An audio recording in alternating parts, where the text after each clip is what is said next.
E já começou mais um programa Elga e Você. Hoje é segunda-feira e nós estamos retornando a esses nossos encontros semanais. E olha, estamos começando mais um mês. Hoje é 1º de novembro.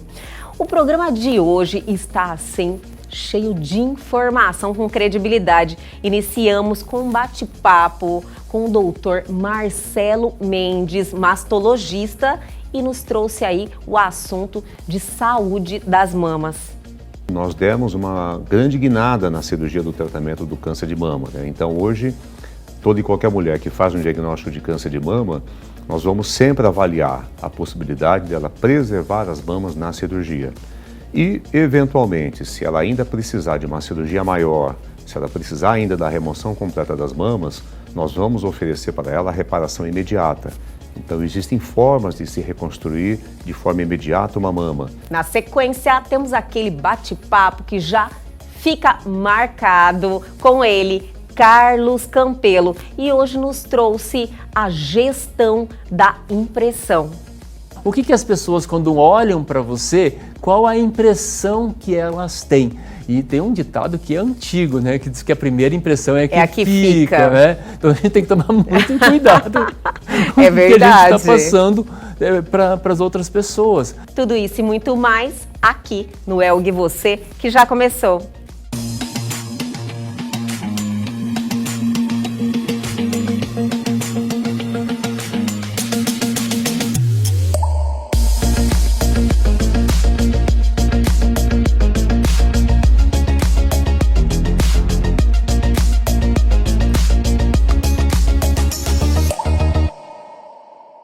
E agora, em nosso programa Elga e Você, vamos ter um bate-papo cheio de informação e hoje recebendo pela primeira vez aqui em nosso estúdio, nós estamos muito felizes, Dr. Marcelo Mendes, mastologista lá da Oncolog, que está aqui juntinho com o nosso programa, doutor, fazendo um trabalho excelente e me deixa muito honrada a sua presença. Eu que agradeço, Elga, também pela oportunidade, parabenizo vocês também por trazer esse assunto a todas que acompanham o programa. Sim, nós estamos aqui militando nesse Outubro Rosa. Hoje já não é mais, né, doutor, 1º de novembro, mas também iniciando um mês muito importante, que é o Novembro Azul.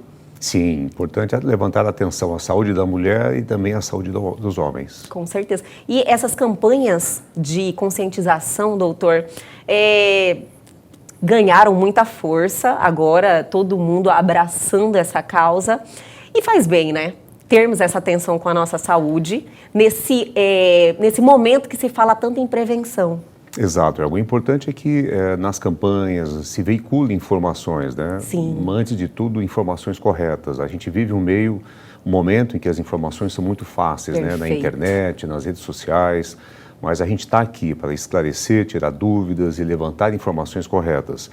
Numa era das fake news, a área de saúde não ficou fora. Sim, então doutor, é muito importante que as mulheres procurem as fontes confiáveis de informação e programa como o seu, voltado ao público feminino, a levar essas informações e abrir esse espaço para nós. E ter parceiros como vocês lá da Oncolog, eu ter profissionais como o senhor aqui, me honra muito mesmo, porque o nosso propósito é esse. Realmente passar essa informação com credibilidade, que as pessoas assistam e falam, olha, já sei o caminho, né, doutor? Eu tenho um norte. Isso é então, importante. nós viemos aí, já tem algum tempo fazendo esse trabalho e estamos ajudando muita gente. Parabéns a vocês. Obrigada. Doutor, vamos falar de mama, né? Nesse mês aí que finalizou Outubro Rosa, mas como eu falei antes para o senhor, o ano tem que ser rosa. As mulheres têm que realmente ter esse compromisso Tivemos um assunto antes de iniciar a entrevista que eu não quero deixar passar em branco, em relação à culpa da mulher. O senhor pontuou muito bem, eu acho muito válido a gente trazer, até um refresco para a alma, que as mulheres se sentem um pouco culpadas, né? Principalmente as que têm essa infelicidade de ter um diagnóstico, apesar de que hoje essa realidade é diferente, existem recursos, quanto antes descobrir melhor, mas o peso da culpa é algo complicado, né? Exato, Elga. A gente vê que nas recomendações se fala bastante do autoexame, da necessidade da mulher realizar os exames de prevenção, buscar o tratamento médico. A gente só tem que ponderar um pouco essas orientações para não transferirmos para as mãos das mulheres o compromisso de ela fazer o diagnóstico do câncer de mama. Sim. Então, isso pode gerar, sim, um sentimento de culpa para, eventualmente, aquela mulher que vem ao consultório com o diagnóstico de câncer de mama. Ela pode pensar, poxa, o que eu fiz de errado? Aonde eu falhei?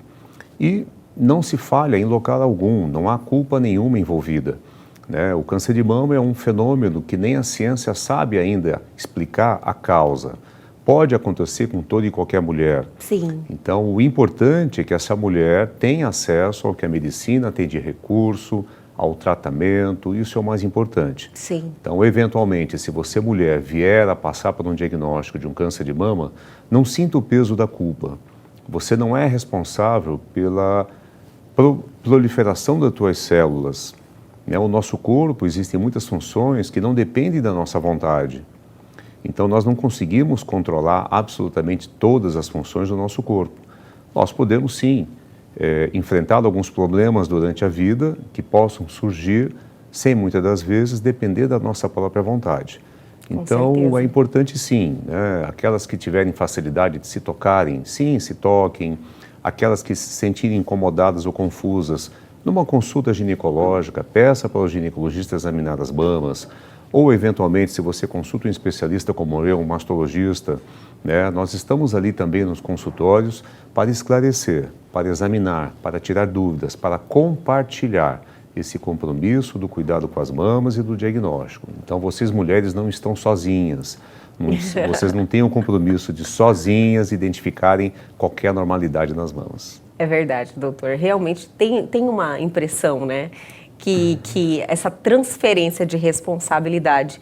Mas o mais importante também aqui é levantarmos a questão de que você estar bem com você mentalmente, tirar esse peso dos ombros, no caso de um diagnóstico, também facilita bastante, porque se você carregar essa culpa, né, doutor, infelizmente, o mental influencia diretamente no físico.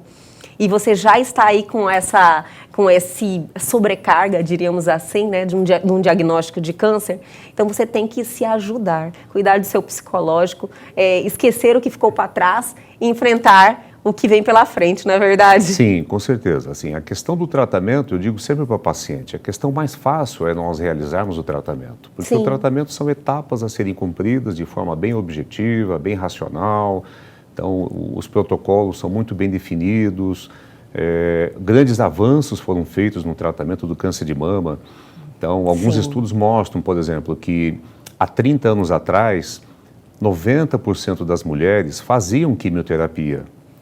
Hoje, com o conhecimento que nós temos das células, com o conhecimento que nós temos cada vez melhor do câncer de mama, muitas mulheres que fariam quimioterapia há anos atrás, hoje não fazem mais. Porque os protocolos atuais mostram a necessidade do tratamento individual. Sim. Então, grandes avanços estão sendo feitos, né? É uma doença, sim, que tem cura.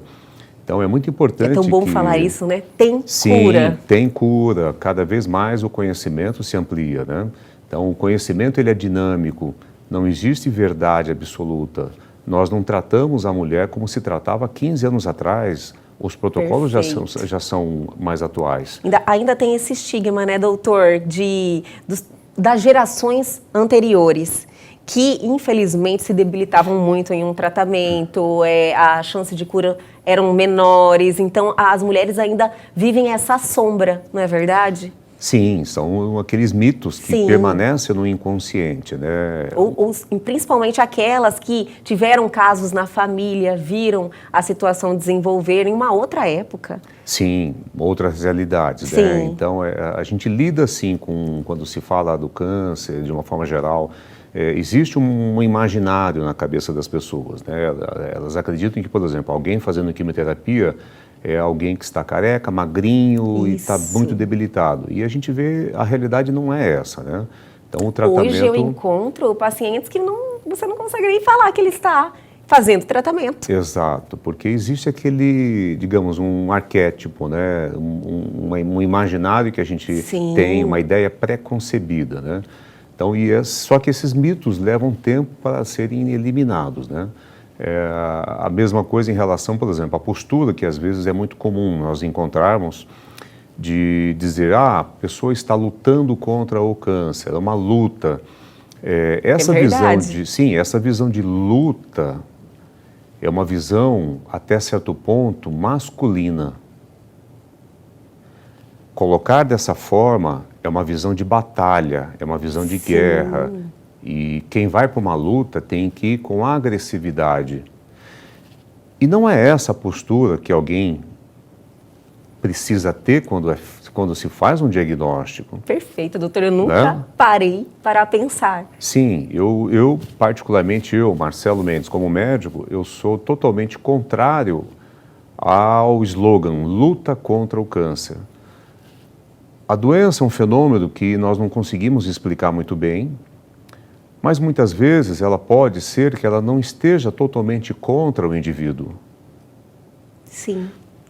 Então a postura de luta leva a uma agressão. Você tem que ser agressivo, você não pode demonstrar sentimento e você tem que olhar para a doença como se ela fosse um inimigo, um intruso. Sim. Essa é uma visão do imaginário que persiste. Mas será que deve ser assim mesmo? Muitas das vezes a gente vê pacientes que trabalham uma aceitação de algo que é imprevisível.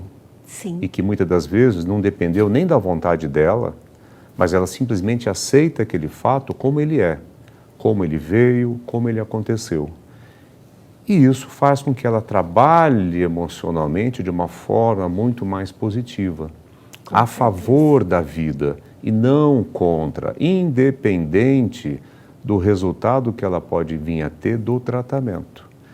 O tratamento tem uma base científica, também nós médicos não temos o controle total nas nossas mãos, muito se estuda, muito é estudado, devemos ter também a humildade de reconhecer que muitos nós temos que ainda avançar bastante, né? Mas ter também a ciência de que nós estamos a serviço.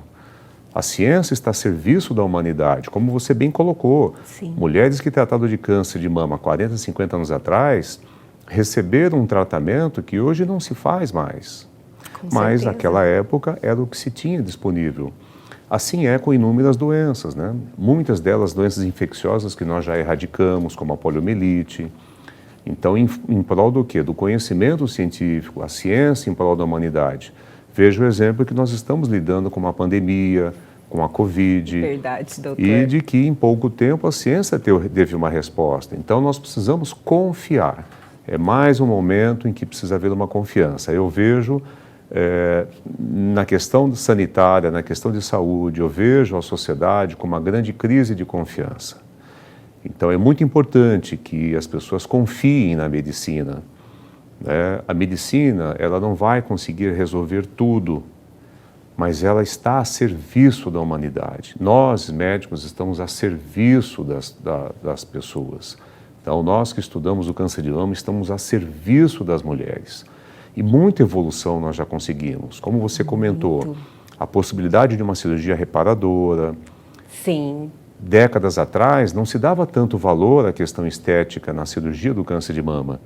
Hoje não. Hoje nós temos aí uma técnica que se chama oncoplástica. Oncoplástica, em que nós associamos as técnicas da cirurgia estética com a cirurgia oncológica. Então, uma mulher que vai para um tratamento do câncer de mama e ela tem um desejo relacionado às mamas, então é muito comum a paciente fazer o diagnóstico do câncer de mama e dizer, doutor, eu sempre quis fazer uma redução da minha mama é muito grande, será que é possível fazer junto? Sim, é possível. Doutor, minhas mamas, eu estava querendo levantar as minhas mamas e agora com o câncer de mama eu vou precisar de uma cirurgia, será que é possível fazer junto? Sim, é possível. Então, isso aí já é uma outra realidade para a mulher, né, que está nesse momento, né, doutor? Isso, ela ter a segurança, ela vai ter a possibilidade de, uma vez ela expressando o desejo de ter uma reparação ou de fazer uma cirurgia que tenha a menor possibilidade de causar um defeito. Sim. Então, tudo isso é um avanço, né? Tudo isso são ferramentas que estão em prol da saúde daquela mulher que vai precisar do tratamento. E preservando algo tão importante para ela, né, que são as mamas, que representa a mulher, a feminilidade. Doutor, tá maravilhoso. Eu vou parar um pouquinho, chamar o intervalo. Perfeito. Mas é rapidinho. A gente volta já já, então não se mova.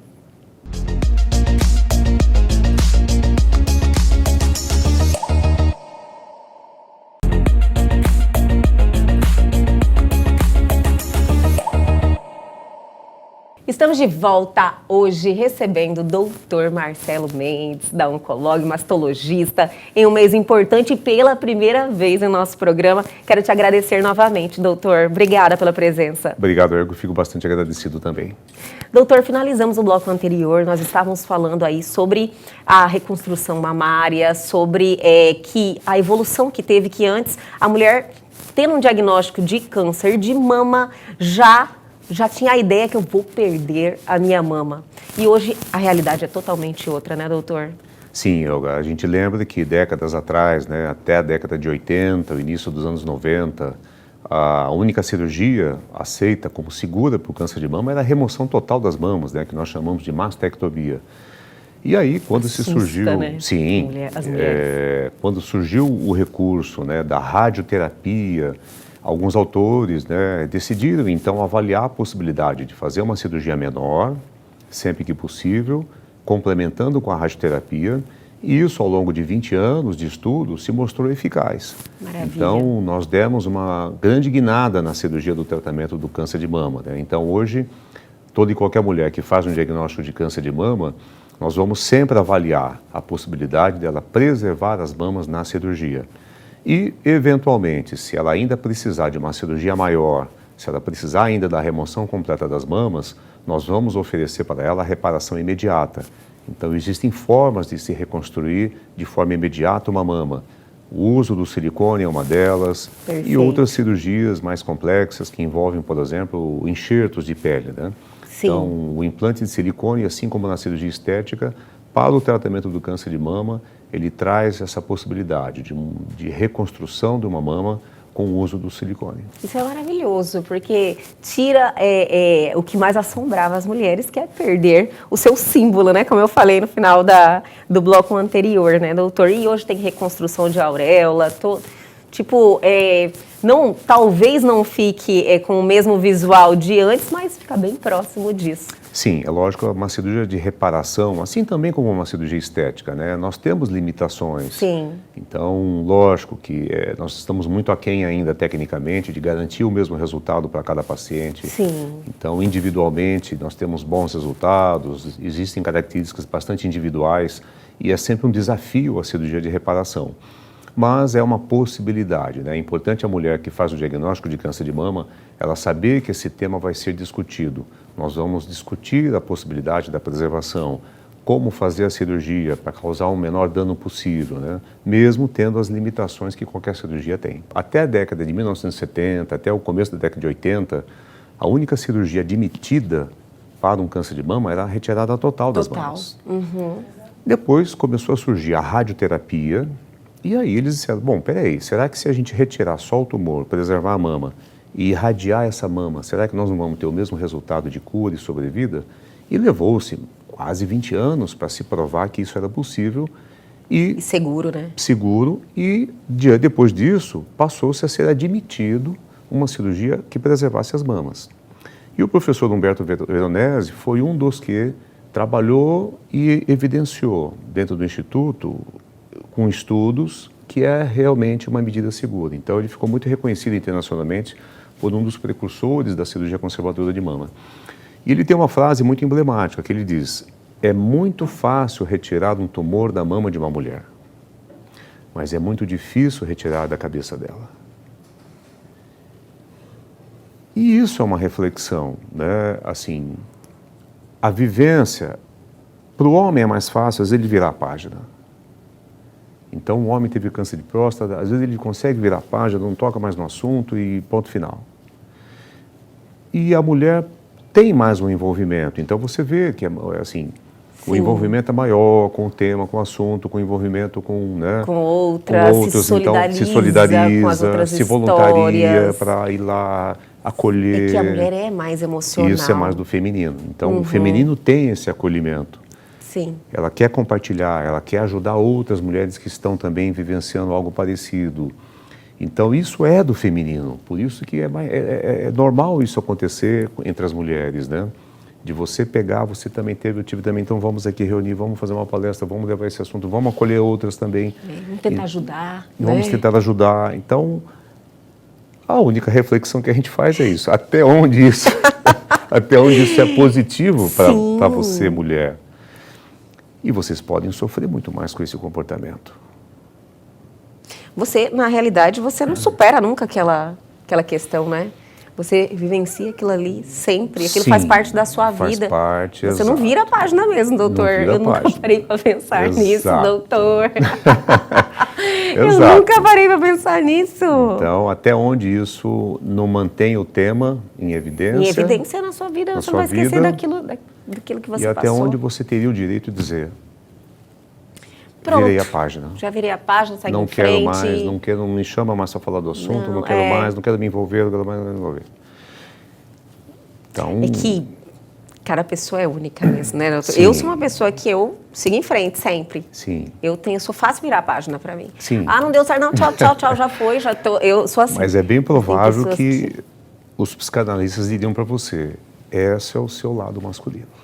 Já falaram para mim que eu opero no masculino. Todos nós temos as duas. Vamos chamar isso de polaridade. Aí a gente precisa tomar um cuidado de quando a gente fala masculino e feminino, não ter a conotação de gênero, de comportamento. Não, o comportamento, o ser humano é múltiplo no seu comportamento. Nós estamos falando só de, não vamos chamar de energia, vamos chamar de polaridade. A minha vida veio de um espermatozoide com óvulo, a sua também. Então, assim, duas polaridades, vamos chamar de masculino e feminino. Algumas filosofias orientais chamam de yin, yang, não importa. Mas... energia, né? Dentro da psicanálise também existe a ânima e ânimos. Quer dizer, o homem pode transitar também nisso. Então, eu como homem, quando eu acolho, isso é o meu feminino que está fazendo isso. Quando você diz, não deu, acabou, vamos virar a página, vamos seguir, vamos à frente. Esse é o masculino que você tem. E pode, às vezes, ele até ser mais prevalente numa mulher, isso. Não, eu vou fazer, eu vou criar, a menina, eu vou subir nessa árvore, eu vou jogar bola com os meninos. Eu era assim desde criança. Sim, e não quer dizer que a preocupação da sociedade, às vezes, não, menina não pode. Com medo de... A sociedade está preocupada com o comportamento, mas ela tem aquela energia, e aquela energia é dela, não elimina aquela energia. Sim. É bom que você siga na sua vida com as duas energias. Tanto para o homem quanto para a mulher, isso é bom. Então é bom para a mulher que ela tenha também, reconheça, tome consciência do masculino dentro de si mesma. Então eu digo hoje que o Outubro Rosa, nós poderíamos transpor um pouquinho, vamos deixar de lado um pouco a doença. Tudo bem, a doença existe, sempre existiu, mas vamos falar um pouco menos dela, vamos falar sobre tomar consciência do feminino.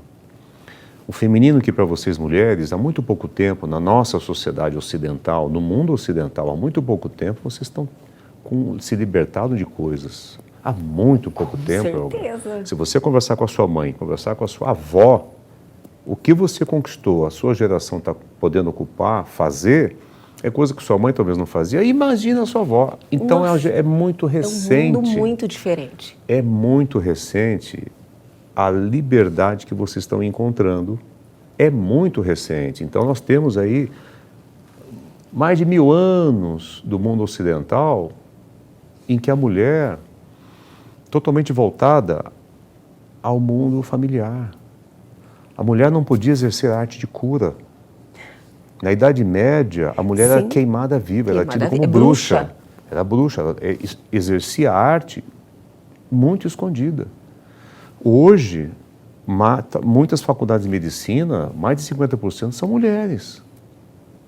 Inimaginável, há 50 anos atrás, inimaginável uma faculdade de medicina onde você ter a maior presença feminina. 50 anos, você falou, olha, muito pouco tempo. Inimaginável. Então, você vê que é muito recente isso para vocês, mulheres. Essas conquistas, né? As conquistas, e muitas conquistas e elas ainda vêm. Vem acontecendo, muita coisa ainda.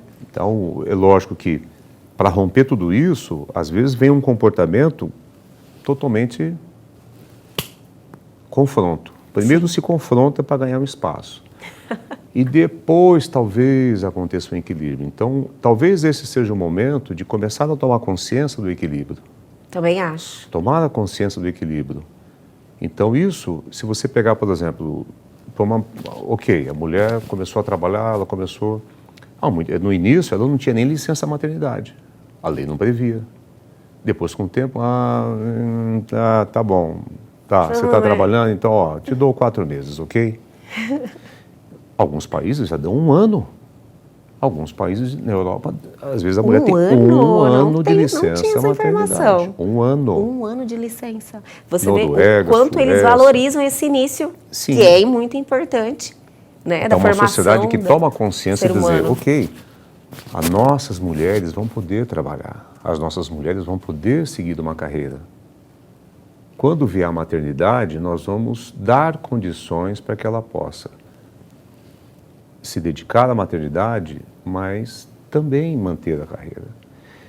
Esse é um passo que precisa avançar. Esse é um passo que precisa avançar. Estão muito na nossa frente, né? São muito mais antigos, já têm conhecimento muito maior. Exato, né? Então, conseguem enxergar mais longe e valorizar o que realmente tem que ser valorizado. Sim. Se a gente comparar com as sociedades no Oriente, a gente nunca houve problema do feminino se expressar. Na Índia você tem templo inteirinho com figuras eróticas, não há problema algum. Não há problema algum naquela expressão. Nunca houve problema. Então, o feminino sempre se expressou nas nossas culturas orientais. Diferente. Nunca houve conflito. Agora, para nós ocidentais, sim. No Brasil, talvez na geração da minha avó, que ficasse viúva, ela não poderia casar e tinha que usar preto, se vestir de preto. Isso aqui. Então, se fala, por exemplo, agora do Talibã, Afeganistão, a preocupação do direito às mulheres, mas olha para nós, olha para o Brasil. É muito recente. Né? Não, é muito recente. Aqui do lado. Exato. Então, assim, que o Outubro Rosa seja também um passo, isso, tomarmos consciência do feminino.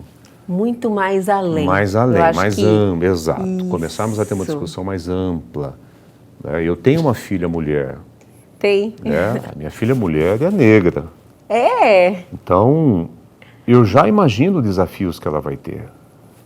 Que ela vai ter.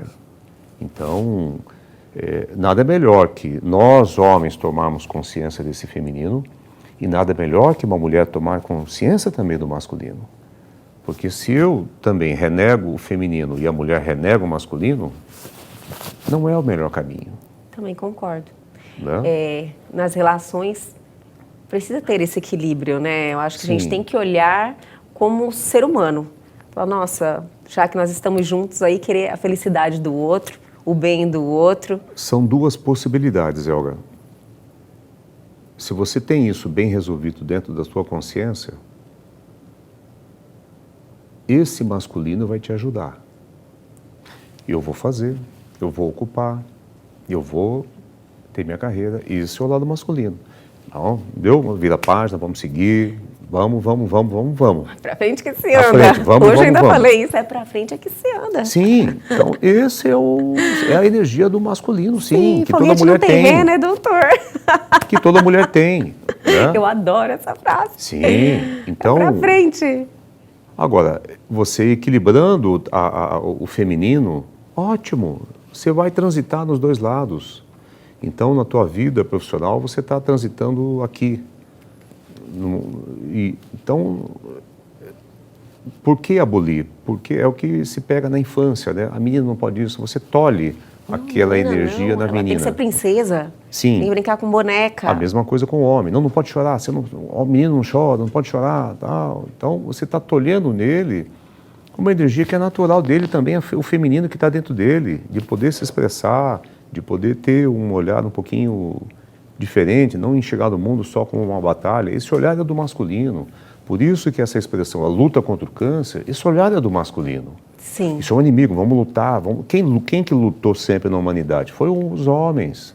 Quem que cria as guerras? A energia masculina é essa. A energia masculina é essa. Por isso, engraçado, doutor, quando fala que você, por exemplo, eu como uma mulher, usando um exemplo, eu quero conquistar os meus objetivos, por exemplo. Eu trabalho todos os dias para me satisfazer, ter as minhas conquistas, me realizar. Isso é uma energia masculina.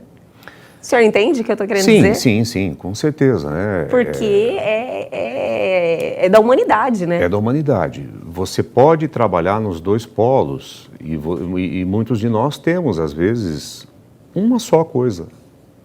o outro polo está adormecido, está relegado. Aí não é a gente analisar o que é certo e o que é errado. Não é julgamento, não é fazer julgamento algum. Sim. Mas é permitir que a expressão da vida seja completa. Você tem o direito de ter o seu comportamento. Nós não estamos falando de comportamento, de gênero, que aí não é isso. Entendi. Né? Gênero, comportamento, cada um tem o seu, cada um transita. Nós não estamos dizendo comportamento externo. Nós estamos dizendo algo mais interno, algo do inconsciente. Que a própria psicanálise reconhece. A ânima, o ânimos, a polaridade masculina, feminina. Então, não de gênero.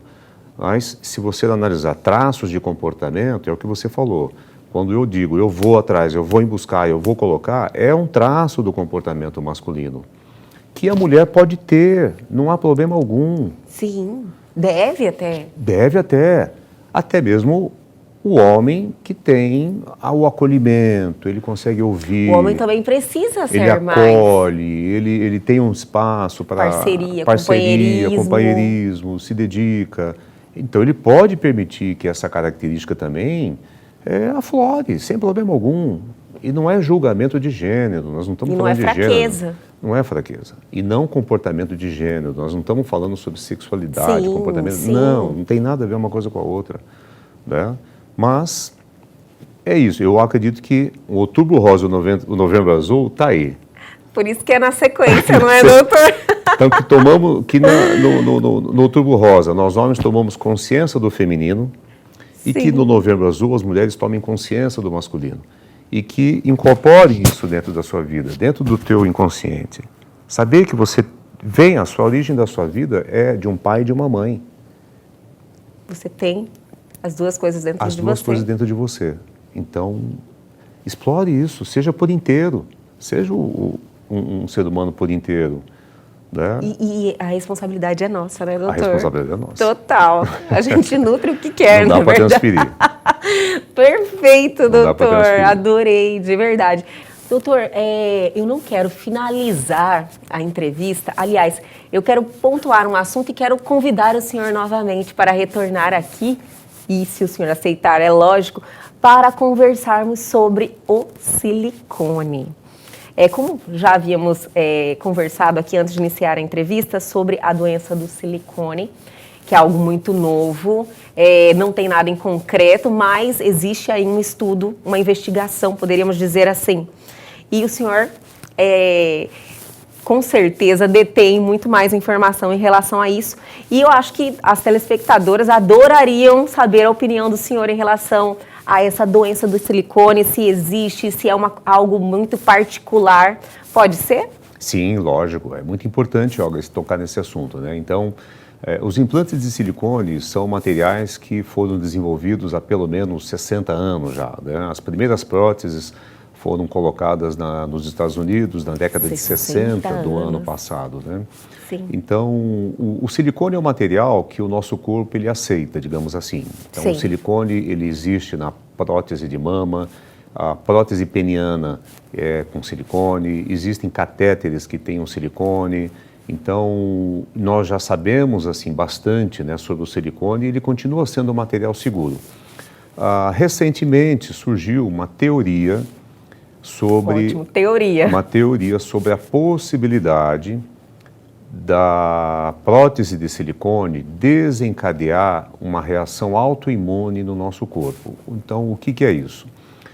Quando nós colocamos um silicone, o nosso corpo vai interagir com aquela prótese. Então, vai acontecer um processo inflamatório de cicatrização desse implante e a teoria é de que esse processo inflamatório poderia desencadear a produção de anticorpos e esses anticorpos causariam sintomas na mulher. Entendi. Infelizmente, assim, os dados que nós temos até hoje não conseguem comprovar isso.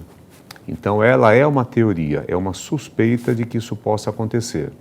Então, não há um exame que nós conseguíssemos fazer, nós não conseguimos dosar uma substância no sangue, tanto que a síndrome que recebeu como o nome de doença do silicone, quais são os sintomas? Os sintomas são bastante vagos. Então, o autor que propõe essa síndrome, ele coloca sintomas como fadiga, insônia, mal-estar. Então, a crítica que se faz é, no mundo de hoje, uma mulher que sente fadiga, que sente cansaço, até que ponto nós podemos atribuir ao silicone? Existe um exame que nós conseguíssemos fazer e comprovar isso? Não existe esse exame. Então, por isso que, por enquanto, é uma teoria e, como toda teoria, ela vai levar um certo tempo para que possa ser comprovada ou não. Então, de qualquer forma, né, as entidades médicas que acompanham, os eventos médicos, os congressos, os estudos todos, mantêm o silicone como material seguro. Sim. Continua sendo seguro. É lógico que, em relação a doenças autoimunes, sempre houve essa preocupação. Tanto que mulheres que têm doenças autoimunes, como lúpus, artrite reumatoide, o famoso reumatismo, sim, nós vamos ponderar o uso do implante, porque não sabemos se o silicone poderia piorar entendi, essa situação particular dela. sim. Então, isso nós já sabemos. A medicina já reconhece que mulheres que têm doenças autoimunes, elas têm que considerar o risco-benefício do uso do silicone. Às vezes Agora, o corpo reage de uma outra forma. Exato. Entendi. Agora, para uma paciente que não tem nenhuma doença autoimune, dizer que o silicone pode desencadear uma doença autoimune, isso ainda precisa de estudo, confirmação. Então, os implantes são seguros, a própria indústria, ela fica atenta aos estudos científicos, sim, então ela evolui também as próteses. Hoje nós temos próteses de terceira, quarta geração. Então, a indústria procura fazer o revestimento do implante de uma forma que cause um menor processo inflamatório possível.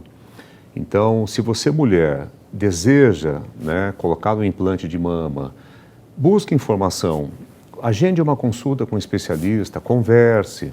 Nós sabemos que hoje muitas notícias, muitas informações são veiculadas nas redes sociais, pela internet, mas às vezes são informações que precisam ter um entendimento, né? Com certeza. Então, nós médicos estamos aí também para poder traduzir isso. Ou se você ouviu que você está preocupada com isso, busque uma consulta, tá? Mas, por enquanto, a questão da doença do silicone, existem aí algum movimento promovendo a remoção dos implantes pelas mulheres. Sim. Então, nós temos que agir de bom senso. Então, a comunidade científica reconhece que isso, por enquanto, é uma teoria, não há uma confirmação, mas ela está empenhada também em estudar essa teoria e avaliar se é uma realidade ou não. Ai, maravilhoso. Eu já me sinto mais segura, doutor. Doutor, foi um prazer ter o senhor aqui em nosso programa. Eu gostaria muito que o senhor retornasse para podermos aí ter esse bate-papo cheio de informação sempre e ajudar muita gente, com certeza.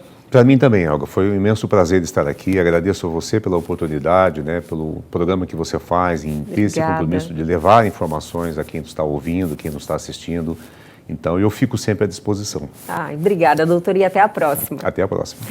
E o Elg Você de hoje continua. Vamos dar aquela paradinha, mas já voltamos com mais um bate-papo sensacional. Então, não saia daí.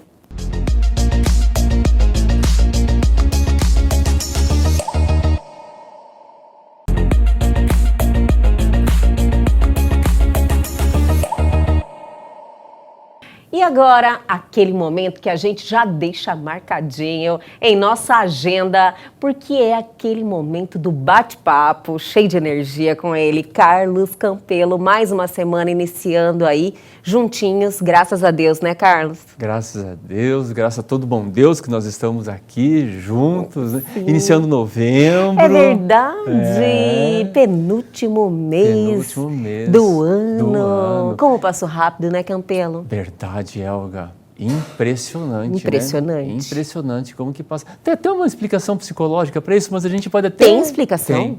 Tem uma explicação psicológica para isso. Eu acredito que todo mundo ficou curioso agora, porque a sensação é coletiva. Todo mundo que você conversa, você fala, meu Deus, está acabando o ano, como assim? Eu nem vi passar. Então vamos fazer um parênteses aqui, vamos falar sobre isso, sobre essa explicação psicológica que tem, por que as coisas passam mais rápido na vida da gente. O cérebro, a partir do momento que ele aprende determinada situação, ou determinado hábito, ou determinado comportamento, ele não registra mais aquele tempo necessário para a execução daquela ação, daquele comportamento, ele não registra mais o tempo.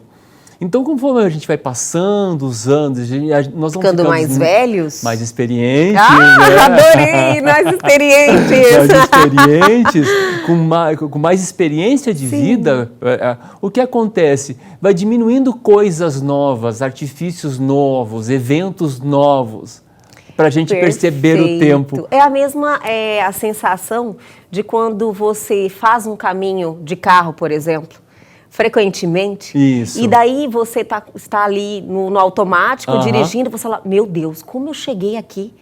Que você nem lembra do caminho que você percorreu. Exato. É o mesmo princípio? Quer ver outro exemplo? Você está indo para um lugar que você nunca foi. Parece que demora um século para você chegar lá. E na hora que você retorna, gente, foi muito rápido eu voltei. Porque o cérebro já registrou todo aquele caminho, aquele trajeto, que isso que você está falando, já registrou, e na próxima vez você não percebe mais aquele tempo. Por isso que quando eu era criança, eu registrava tudo, eu sempre adorei Natal. Natal, eu gosto até hoje. De Natal a Natal, mas era uma eternidade na minha vida. Agora é assim, né? Agora eu pisquei Natal, não é verdade? Exatamente. Nossa, muito boa essa explicação. Acho que todo mundo, assim, se sentiu satisfeito, porque você fala, nossa, por que hoje passa tudo tão mais rápido? Exato. Uma coisa para a gente contrapor isso é começar a colocar hábitos na sua vida, novos. Coisas até básicas, tá? O que a gente até aprende isso. Escovar o dente com a mão ao contrário. Tomar banho com os olhos fechados. Nossa, que legal! Bem interessante. Com olhos fechados? Com os olhos fechados. Tomar completamente o banho. Que a sensação é outra, né? Você experienciando novos comportamentos, novas sensações, tendo novas percepções. A experiência é totalmente diferente. Na hora que você vai fazer uma caminhada, você está acostumado a sair por um determinado lado e chegar por outro. Sai ao contrário. A caminhada é um bom exemplo, porque as pessoas costumam fazer sempre o mesmo trajeto. Exatamente igual. Sim. E se brincar, se vai sentar exatamente no mesmo lugar. No mesmo lugar, para a mesma posição. É impressionante como que nós somos, de certa forma, previsíveis nesse momento do comportamento, do hábito que a gente cria. Olha, eu vou colocar em prática isso. E registrar mais coisas da vida, né? Diferente. Exato. Registrar, para ter fotos, olhar de uma forma diferente, curtir a natureza, colocar o pé no chão, sabe? Fazer bolha de sabão. Quanto tempo? Aposto que olha, bolha de sabão, eu não consigo nem surar tanto tempo. Tantos anos. Sabe? Mas é legal. Fazer essas coisas é bom para dar até um descanso para o cérebro. Sabia que o cérebro precisa também de descanso? E como é que faz? Você evita pensamentos acelerados, começa a olhar, a observar a natureza, um animal ou alguma situação, sem pensar em nada, sem pensar nas consequências, sem pensar no porquê daquilo ali, nem qual a razão, né? Como se você tirar umas férias, contemplando, admirando algo, ou uma paisagem. Dar umas férias para o cérebro também é importante. Que nem atividade física, você vai lá vai à academia, você malha e para, malha e para, malha e para. É o mesmo processo para o cérebro também.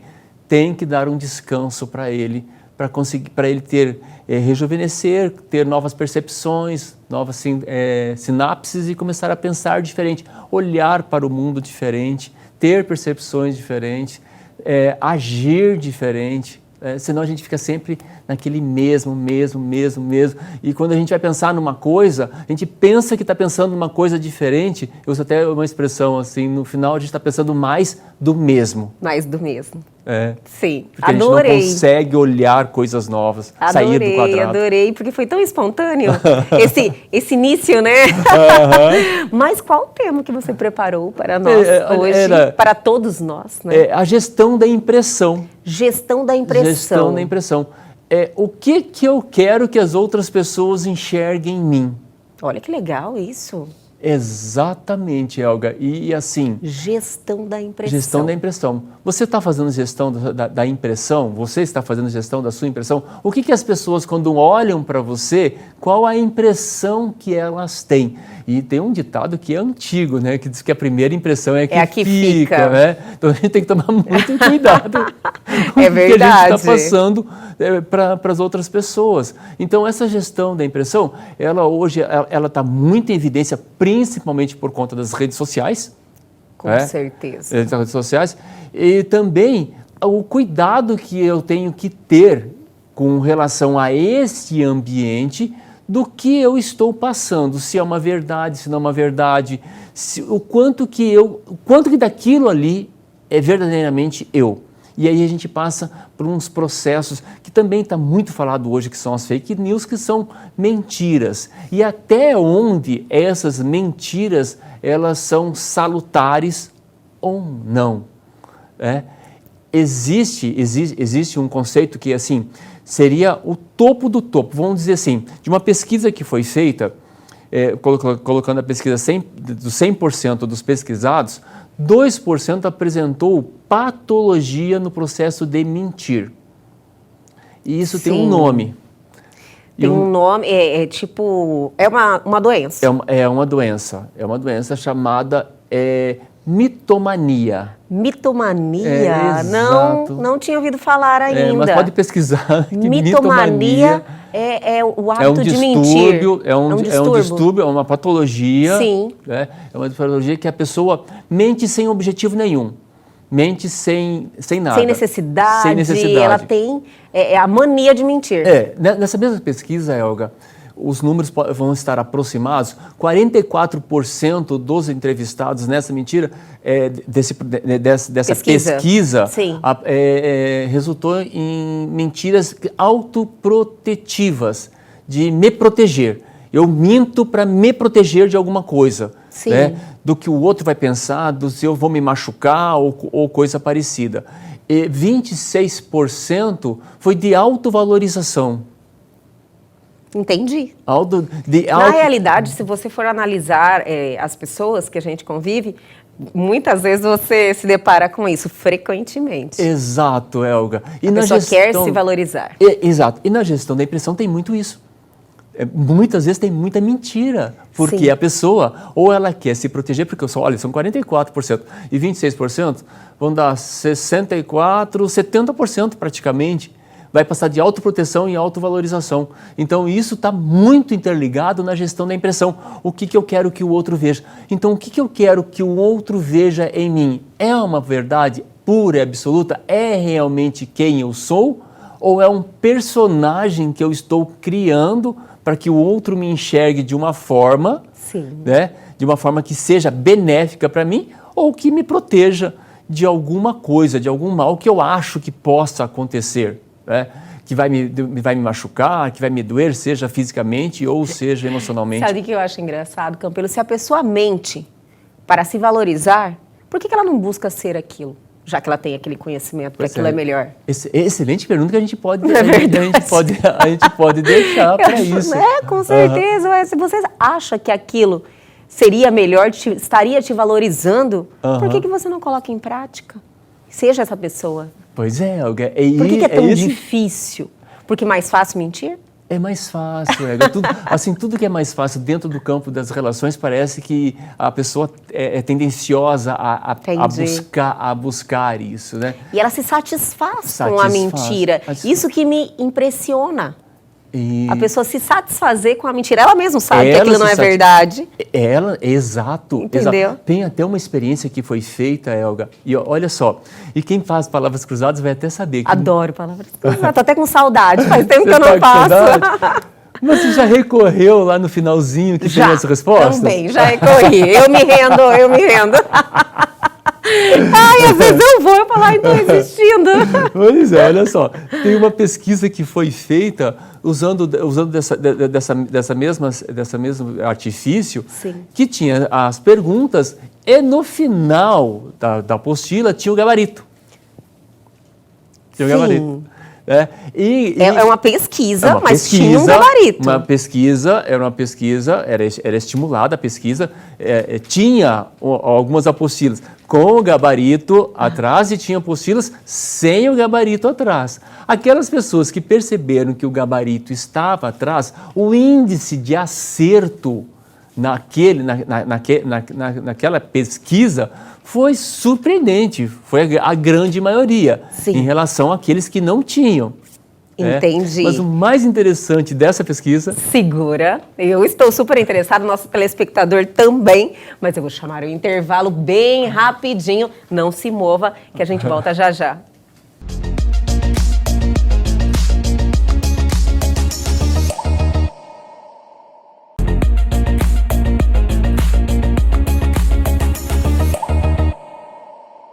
Estamos de volta e estamos aqui nesse momento, nessa curiosidade. Ele não me contou, não, no intervalo. Esse resultado da pesquisa. E aí, campeão? Então, aí fizeram uma pesquisa com esses que tinham o gabarito atrás. Sim. E perguntaram para eles como que eles achariam num próximo teste. Como que eles pensariam no resultado deles? Se o resultado deles seria excelente, bom, muito bom, bom, regular ou péssimo? A grande maioria, novamente, respondeu que seria excelente, comprovando um auto-engano, né? Eles mesmos se enganando do próprio resultado. Porque as perguntas elas eram induzidas para as pessoas errarem. Então, era um ambiente manipulado, preparado para isso. Justamente para registrar o comportamento. Registrar o comportamento. E como eles tiveram um alto índice de acerto, porque colaram. Sim. E após a cola, eles ainda achavam que numa próxima eles também iriam se sair. Ele acredita naquilo. Acredita. E Helga, nada muito diferente do que a gente passa na vida da gente. Com pessoas que contam mentiras e elas acreditam tão piamente naquelas mentiras que elas passam até verdade. As pessoas até acreditam. Sim. As pessoas acreditam. Até ela mesma acredita. Até ela acredita. Helga, assim... Fora de discutir religião nem nada, mas na semana passada teve um pastor que ele falou que ele ia ressuscitar. Gente, o que foi aquilo? Ok, as pessoas acreditaram, foram. Eu estava até vendo numa reportagem o depoimento de uma pessoa que estava lá, ela falou que em determinado momento alguém falou, ele abriu os olhos, outra pessoa já gritou, ele levantou e logo em seguida começou a chover. Então foram sons, eventos ou coisa parecida, que a população toda começou, ela se mobilizou naquele processo. Sim. Aconteceu um fato. E de fato não aconteceu, né? Sim. De fato não aconteceu. Mas como que até os nossos pais falavam assim, né? Uma mentira falada, refalada, trifalada, vira uma verdade. Sim. E aí, o que isso tem com a gestão da impressão? Então, a gente tem que ter muito cuidado com que impressão que eu estou passando para os outros, o que esses outros estão passando para mim, que eu estou coletando desses outros, né? Porque eu tenho também uma responsabilidade sobre o que eu faço, sobre o que eu falo. Uma das coisas que eu sempre conversei aqui com você, que nunca vou falar nada ou vou comprovar nada sem antes eu ter experimentado, sabe, Helga? Sim. Antes eu ter olhado, eu ter pensado sobre aquilo ali, porque eu entendo que eu passo mais credibilidade quando eu vivencio determinada situação. Com toda certeza. É diferente. Do que eu falar simplesmente o que eu acho. Essa cultura do achismo que está muito divulgada e muito propagada aí em todas as redes sociais e gerando até inimizades, brigas ou coisa parecida.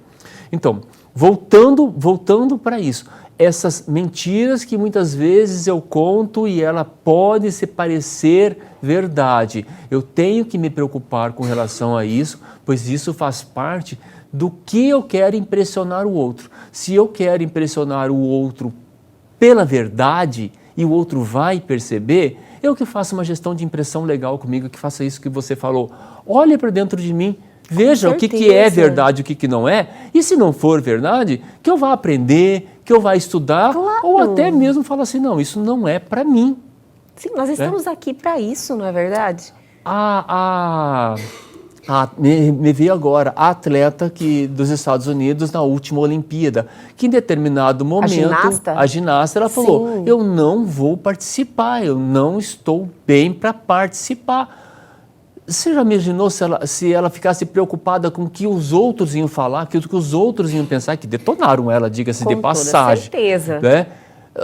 Ela iria, não porque ela estava se sentindo por uma obrigação, mas para mim ela me passou muito mais força. Com toda certeza. Muito mais uma pessoa decidida. Não é uma decisão fácil. Não é.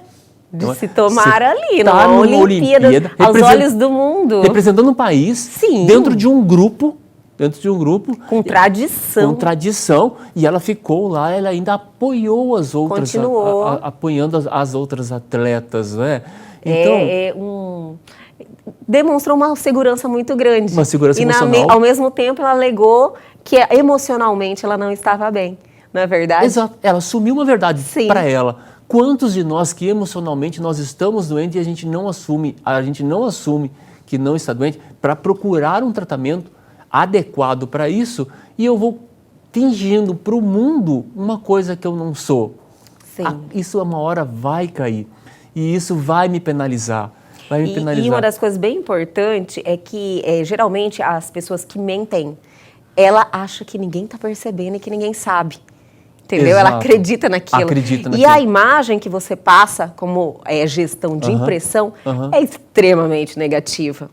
Exatamente. Não é verdade? Na hora que a casa cai. Quando a casa cai, quando a pessoa for mais... Muitos não comentam, né? Não vai chegar e falar assim, eu sei que você está mentindo, é super difícil. Exato. E muitos, infelizmente, muitos nem falam para você, mas falam para muitas outras pessoas. Exatamente. Não é verdade? Se a pessoa até falasse, falar menos, né? A gente, só estamos nós dois aqui. Exato, não precisa, seja você. É muito melhor, muito mais gostoso ser você. Mas como você falou, uma doença. Você quer ver uma outra curiosidade, Elga? Vai no Google e escreve assim, ó, meu marido ou meu esposo é. O Google vai dar sugestões. Sim. É doente, é traidor, é amoroso, é isso. Vai dar várias sugestões, né, do meu marido é. Escreve agora, minha esposa ou minha mulher é. Eu vou escrever, e aí? Você quer que eu fale aqui agora? Ou você quer ter a curiosidade agora eu estou curiosa, eu estou sem celular, não tem como fazer isso. Agora eu quero. Não traz informação alguma. Nenhuma. O Google não sugere nada. Não sugere? Não sugere. Por quê? Exatamente para proteção da mulher. Entendi. Para proteção da imagem. A gente fica falando das redes sociais, mas eles têm uma inteligência artificial que eles estão trabalhando, eles estão evoluindo em relação a isso. Mas se você colocar aí agora, cuidado. Então, minha esposa não aparece. Nada, não sugere nada. E quando coloca meu marido o que aparece?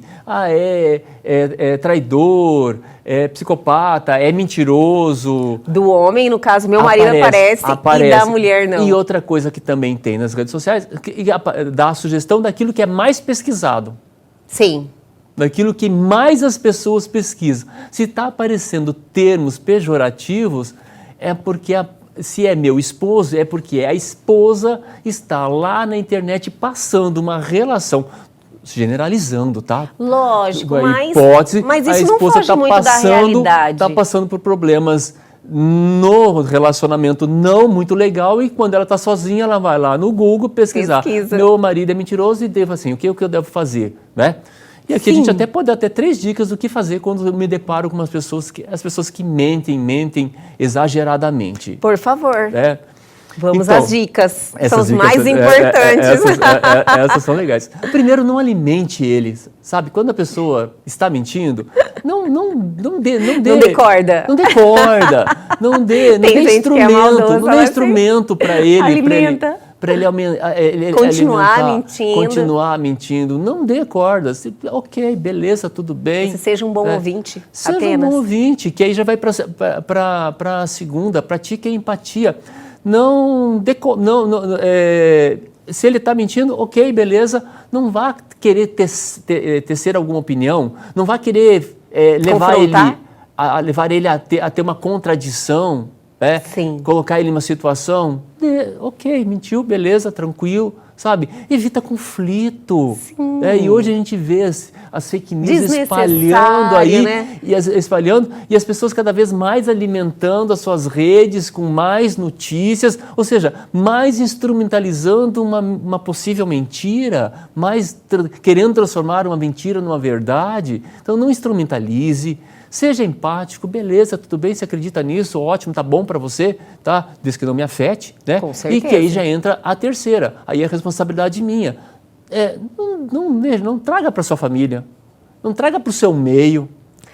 Essa pessoa que tem essa mania de mentir. Que tem a mania de mentir. Que tudo isso também vai entrar até no elemento neurológico, né? Com as pessoas que eu ando, ela vai falar muito de mim, né? Sim. Então, para mim, a impressão, se eu tiver com pessoas assim do meu lado, podem ter uma impressão de mim. Agora, a não ser que você esteja ali no sentido, como profissional, para ajudar aquela pessoa, para amparar aquela pessoa, para apoiar aquela pessoa, isso também não é uma generalização. Mas evite, né? Se você está numa relação de mentira, evite isso, porque as pessoas estão vendo. Se você acha que você está fazendo a impressão de estou bem e tudo mais, as pessoas estão vendo, estão enxergando isso. O mundo já mudou, as pessoas já mudaram. Né? A gente está saindo, inclusive, do Outubro Rosa, está entrando no Novembro Azul, iniciamos que é um mês importante tabu para o homem. É o tabu para o homem fazer a prevenção, a sua prevenção da sua saúde, e isso está mudando muito.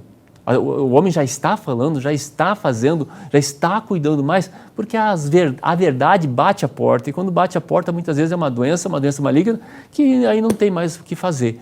Com certeza, é bom fazer enquanto temos tempo, né? Exatamente. Quanto antes, melhor. Prevenção. Prevenção, essa é a palavra, hein? Esse ano, prevenção. Se falou muito em prevenção. Em todos os sentidos, Todos né? os sentidos. Em todos os sentidos. Maravilhoso, Campelo, adorei mesmo. Fez muito sentido porque, infelizmente, convivemos com pessoas assim, no nosso dia a dia, né? Na nossa rotina. E eu tenho certeza que o pessoal lá de casa também falou, olha, tô sentindo que... Já identifiquei a pessoa. Mas as dicas são essas, então. Não contradiga a pessoa. Exato. Não alimente. Não alimente aquela mentira, né? Não alimente aquela mentira. E não leve para o seu convívio. Para o seu meio. Maravilhoso. Faça a tua gestão da sua impressão de uma forma mais salutar, mais verdadeira possível. Vai passar muito mais credibilidade e você vai ganhar muito mais com isso. E olha, e para quem está nos assistindo, né? Não se contamine com mentira, né? Nem aquela mentirinha, não. Então, é libertador quando você tem aquela consciência de que você não precisa disso. Exato. Não é verdade? Não estrague as relações por conta disso. Se a pessoa está feliz com o que ela acredita que é verdadeiro, que ela seja feliz com... Cada um no seu caminho. Exato. Campelo, maravilhoso, nosso bate-papo. Adorei iniciar aí essa semana com esse tema sensacional. Muito obrigado. Obrigado a todos. Um excelente mês para todos nós. Excelente mês, né? Primeiro dia. E até a próxima semana. Até a próxima semana.